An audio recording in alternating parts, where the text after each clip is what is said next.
नमस्ते भाई और बहनों। एक मिनट ना, मुझे थोड़ा अपना वॉलेट चेक करने दो। अरे 200 रुपए दे इसमें तो अभी इधर खाली है। लगता है सरकार लेगी। मगर लाडली गो गो गो गो गो।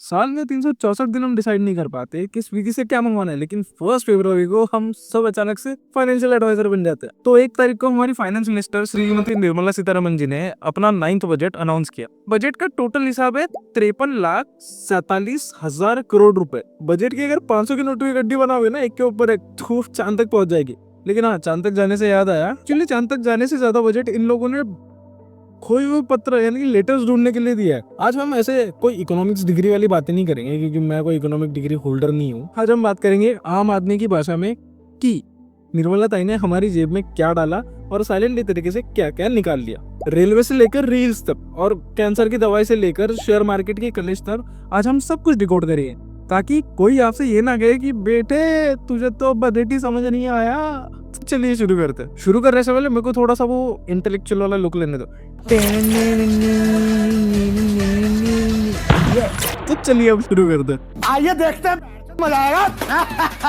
तो सबसे पहले समझते हैं कि देश चलता कैसे। मानो इंडिया एक परिवार है। ताई ने बताया कि इस साल देश की टोटल कमाई यानी कि इनकम होगी 36.5 लाख करोड़ रुपीस, 37 लाख करोड़ रुपीस। लेकिन खर्चा कितना है? 53 लाख करोड़। मतलब सैलरी आई है 36 लाख करोड़ रुपए और पार्टी करनी है 53 लाख करोड़ रुपए की। 17 लाख करोड़ का गैप, इसे कहते हैं फिस्कल डिफिसिट। और देश को इसे कवर करने के लिए थोड़ा सा उधार लेना पड़ता है। अब लोग कहेंगे कि इतना उधार क्यों? देखो बॉस, लॉजिक काफी सिंपल है। गवर्नमेंट बोरो इसलिए कर रही है ताकि कैपेक्स यानी कि एसेट्स बनाए जाए। ताई ने 12.2 लाख करोड़ रोड और रेल के लिए दिए। लेकिन एक थोड़ी दुख दर्द पीड़ा वाली बात सुनिए, हमारे बजट का 20 से 25% सिर्फ पुराने उधार के इंटरेस्ट चुकाने में चला जा रहा है। सोचो, ये ब्याज ना देना होता तो देश आज कहाँ होता। मतलब ठीक है, मेरी कोई इकोनॉमिक्स डिग्री नहीं है, तो I don't know very in depth वाली चीज है। I am just using my own logic. बेटा तुमसे ना हो पाएगा, हमें तुम्हारे लक्षण बिल्कुल ठीक नहीं लग रहे हैं, तुमसे ना हो पाएगा। अब आते हैं उस सेक्टर पर जहां खुलकर पैसा लुटाया है, दैट इज इंफ्रास्ट्रक्चर, जो कि इंपॉर्टेंट है काफी। ताई ने दिए हैं यहाँ पे 12.2 लाख करोड़। इसे कहते हैं कैपेक्स यानी कैपिटल एक्सपेंडिचर। मतलब वो खर्चा जो देश के लिए एसेट्स बनाए। यहाँ रेलवे की तो निकल पड़ी। 7 नए high speed rail corridor announce हुए। पहला है मुंबई से पुणे, मतलब अब वड़ा पाव खाते खाते कब पहुंच जाएंगे पता भी नहीं चलेगा। दूसरा है पुणे टू हैदराबाद, तीसरा है हैदराबाद से बेंगलुरु, चौथा है हैदराबाद टू चेन्नई, पांचवा है चेन्नई टू बेंगलुरु, छठवा है दिल्ली टू वाराणसी और सातवां है वाराणसी से सिलीगुड़ी। मतलब तय जाती है कि पूरा इंडिया बस ट्रेनों में हुए। सार्कास्टिक जोक्स मैं सारे जोक्स जो मारूंगा ना, उन्हें जोक की तरह लेना, ज्यादा सीरियसली मत लेना। दूध हो गया बेटे। और इन्हीं के साथ 20 नए नेशनल वाटरवेज भी ऑपरेशनल होंगे। अब सड़क, पटरी और पानी तीनों जगह से इंडिया तेजी से दौड़ेगा। पानी में से दौड़ेगा नहीं, obviously तैरेगा। How are you? I am under the water. Please help me. Here too much raining. लेकिन बस थोड़ी दुआ करो कि ये जो सारा इंफ्रास्ट्रक्चर बन रहा है ना, ये सिर्फ ट्रैफिक ही नहीं बल्कि थोड़ी सी हमारी किस्मत भी बदल दे। दोस्तों एक बात बताओ, जो लोग चांद पर झंडा गाड़ रहे हैं उन्हें ज्यादा पैसा मिलना चाहिए, फिर उनको जो हमारी चिट्ठियां खो देते हैं? पता है, इस बार इसरो को इन लोगों ने दिए 13,000 करोड़ और डिपार्टमेंट ऑफ पोस्ट यानी कि पोस्ट ऑफिस के लॉस भरने के लिए इन लोगों ने दिए 27,000 करोड़। मतलब रॉकेट उड़ाने से महंगा पोस्ट ऑफिस संभालना है क्या?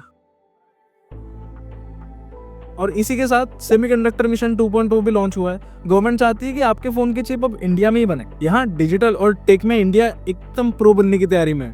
या अब बात करते हैं उस मुद्दे की जो आपकी और मेरी नींद को थोड़ा सा उड़ा देता है, टैक्स। ताई ने अनाउंस किया है इनकम टैक्स एक्ट 2025। दोस्तों ये कोई छोटा मोटा बदलाव नहीं है। इन्होंने 60 साल पुराना इनकम टैक्स एक्ट 1961 को खत्म कर दिया। अब नया इनकम टैक्स एक्ट 2025 आएगा। इसका मतलब है कि पुराने लूपहोल्स बंद और नए रूल शुरू। नहीं मानता, यकीन नहीं हो रहा। मुझे भी पहली बार है ना। चुप रहे। उन्होंने ये भी कहा है कि अब टैक्स फाइलिंग इतनी सिंपल होगी कि 10 साल का बच्चा भी कर लेगा। ये 10 साल का। तीसरी फेल पीटी पास, मैं बीए इंग्लिश हूँ, समझे? ये सब जानने समझने की अक्ल चाहिए जो तेरे पास नहीं, मेरे पास है। मतलब बेसिकली लैंग्वेज सिंपल होगी और प्रोसेस फास्ट होगा। लेकिन थोड़ा लोगों को ना सिंपलिसिटी से ज्यादा रिलीफ की जरूरत है। मैं क्या ही कह रहा हूँ, मैं तो खुद बेरोजगार हूँ। तो जो कमाते हैं तो वो लोग सोचिए भी इसके बारे में। कमाने से याद आया, तो जो लोग कमाते हो थोड़ा ड्यू डेट्स ध्यान से सुन लो। अगर आप सैलरी वाले हो तो डेडलाइन वही है 31 जुलाई, लेकिन अगर आप वो नॉन ऑडिट बिजनेस या ट्रस्ट वाले हो तो आपको 1 महीना एक्स्ट्रा दिया गया। अब डेडलाइन है 31 अगस्त। इसके साथ ही 6 महीने का फॉरेन एसेट डिस्क्लोजर विंडो मिला है। जिन लोगों का पैसा बाहर छुपा है ना, डिस्क्लोज कर दो, वरना ताई आई थी सिंगम बन के। और साथ ही थोड़ा शेयर मार्केट के साथ गेम बच चुका है। ताई ने STT यानी कि सिक्योरिटी ट्रांजैक्शन टैक्स बढ़ा दिया है। फ्यूचर ट्रेडिंग पर टैक्स 0.02% से बढ़कर 0.05% हो गया। ऑप्शन ट्रेडिंग पर टैक्स 0.1% से बढ़कर 0.15% हो गया।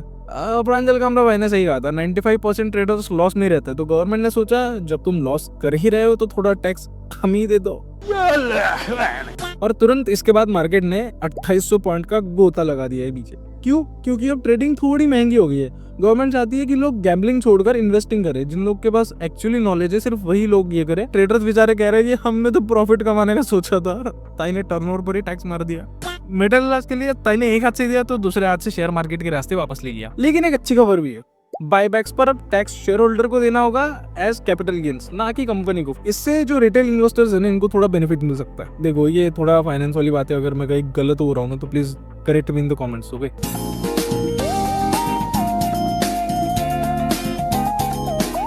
एनआरआई दोस्तों के लिए तो इस बजट में लॉटरी लग गई है। अगर कोई एनआरआई इंडिया आकर काम करता है तो उसे फॉरेन इनकम 5 साल तक टैक्स फ्री रहेगी। मतलब टैलेंट वापस लाओ और टैक्स बचाओ। नाइस बात है जी, बहुत अच्छी वीडियो बनाई है, सही जिसे को ना बहुत गुड हो गया जी। और जो लोग हर साल थाईलैंड या यूरोप का प्लान बनाते हैं उनके लिए एक खुशखबरी, TCS यानी कि टैक्स कलेक्टेड एट सोर्स, जो 5% या 20% होता था वो सीधा सीधा 2% कर दिया गया। अब ओवरसीज ट्रैवल सस्ता होगा तो भैया पासपोर्ट निकालो और निकल लो। हम फर्स्ट एक बहुत हटके अनाउंसमेंट हुई है, गवर्नमेंट स्कूल्स में 15,000 कंटेंट क्रिएशन लैब्स बनेंगे। मतलब अब क्लास में बच्चे कहेंगे कि मैम अटेंडेंस बाद में लो, पहले आप आके मेरी रील लाइक करो। देखो डिजिटल स्किल्स अच्छी बात है, लेकिन स्कूलों की टूटी हुई छतों का क्या है, वो भी तो ठीक करना जरूरी है ना। सिर्फ इन्फ्लुएंसर बनने से देश थोड़ी चलेगा, इंफ्रास्ट्रक्चर भी तो होना चाहिए। लेकिन यही हेल्थ में ताई ने तो दिल जीत लिया। अब 17 लाइफ सेविंग कैंसर ड्रग्स सस्ती होंगी क्योंकि उन पर से कस्टम्स ड्यूटी कंप्लीटली हटा दी गई। ये लाखों फैमिलीज के लिए ना एक नई उम्मीद है। Also the finance minister said that there are no national institutes for mental health care in north India, which is why NIMHANS 2 will be set up in the North India। साथ ही लड़कियों के लिए हर डिस्ट्रिक्ट में एक government girls hostel बनेगा। Empowerment at grass roots level.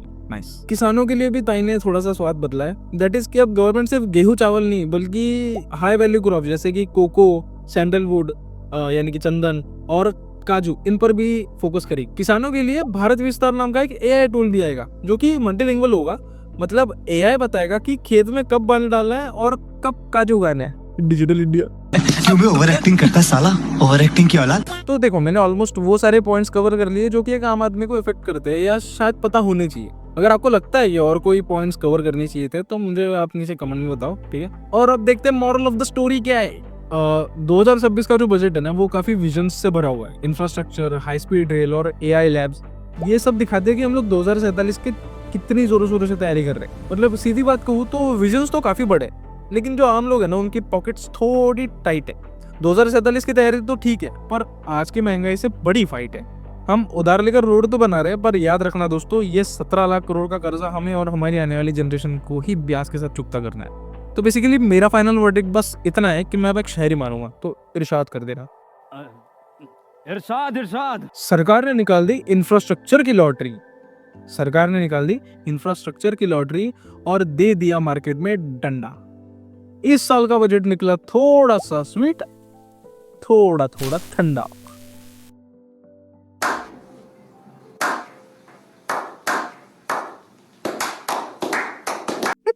Sorry मैं ये बार से नहीं मारूंगा शायरी।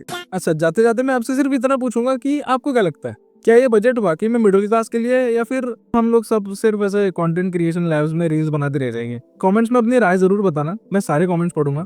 ऑल्सो मैं कह रहा हूँ अगर मुझसे कुछ इंपॉर्टेंट डिटेल मिस हो गई हो तो प्लीज आप लोग मुझे नीचे कमेंट में बता देना, ताकि बाकियों को भी पता लगे। अगर वीडियो पसंद आई हो तो थोड़ा वो लाल वाला बटन सब्सक्राइब का प्लीज थोड़ा दबा दो ना, अच्छा लगता है यार, करके देखो। अच्छा लगता है। साथ ही इस वीडियो को अपने दोस्तों को शेयर करो ताकि उन्हें भी पता लगे कि यार देश का पैसा जा रहा है और साथ ही उनकी जेबों से निकल कितना रहा है। तो मिलते हैं अगली वीडियो में एक नए किस्से के साथ, तब तक के लिए बाय बाय, जय हिंद।